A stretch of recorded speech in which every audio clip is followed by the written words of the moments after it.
Independent client customer Podewitz. This is actually a remodel of a home office area, converted garage area.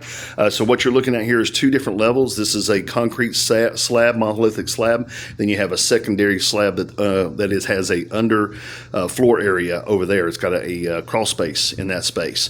So a couple things to note. We have a large, I think it's probably a 40 gallon or 32 gallon storage tank that's under here. It's a pressure tank for a reverse osmosis. It feeds 3 or 4 faucets around the whole home.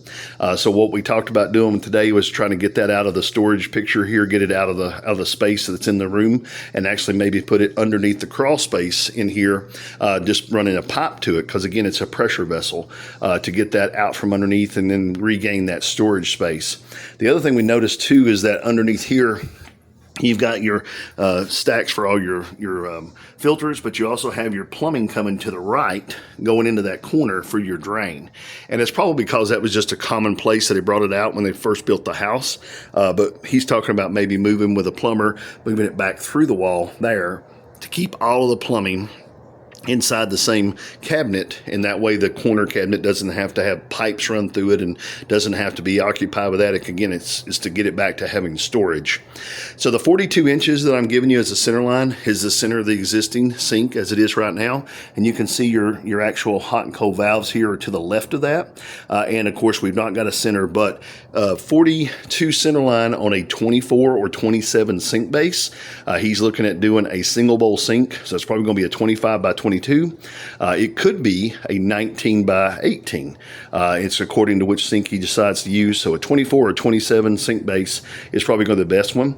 That way we have room over here to turn this with like a 36-inch Susan or a 33-inch corner, maybe even a blind corner cabinet or a voided corner cabinet. Whatever works better for the layout.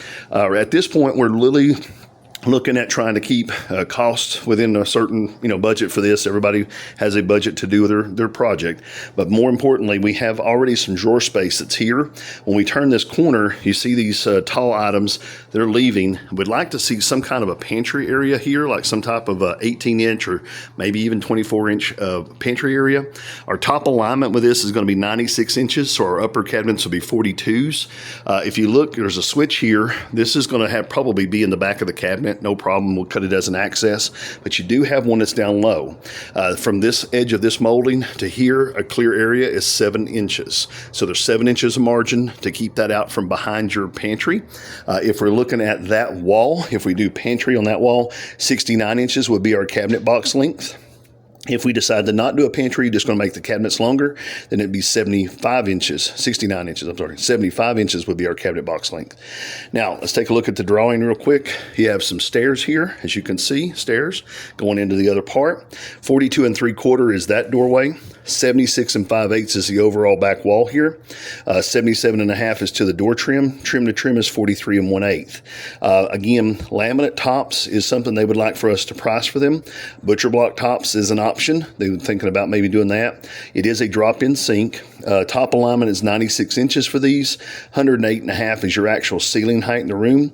We're looking at the Chesapeake slow close, Chesapeake standard, and the Jamestown slow close. He would like to get a price across that spectrum to see what we have as far as spacing for those, pricing for those, and budget.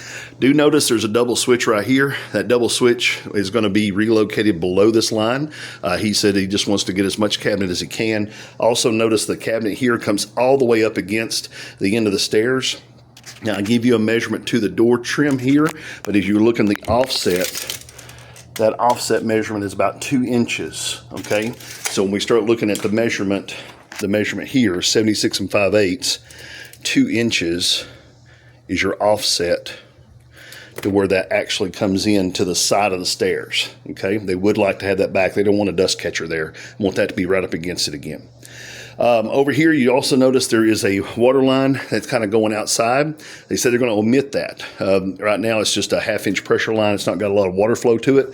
So they're going to actually take that outside spigot away, and it won't be part of anything that we have to deal with. They'll have someone else take care of that. Measurements, though, are to the sheetrock. Even though we have a 3/4 inch panel build here, they're to the sheetrock. Sometimes when you tear this stuff out, you'll find out that 3/4 inch panel back has been glued, screwed, and tattooed to the wall. And it may also be covering some additional holes or some other stuff.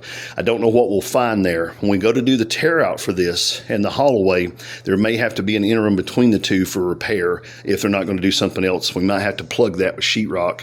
We got to talk to their builder to see what he would like to do if we come across something in there when we start to tear that part out. That should get you what you need here, though, as far as being able to get them something drawn. If we need to come back and do a double check with the new measurements, the new preliminary drawings, we'll do that. If you have any questions at all, feel free to give me a call at 423-650-1051. Have a great day.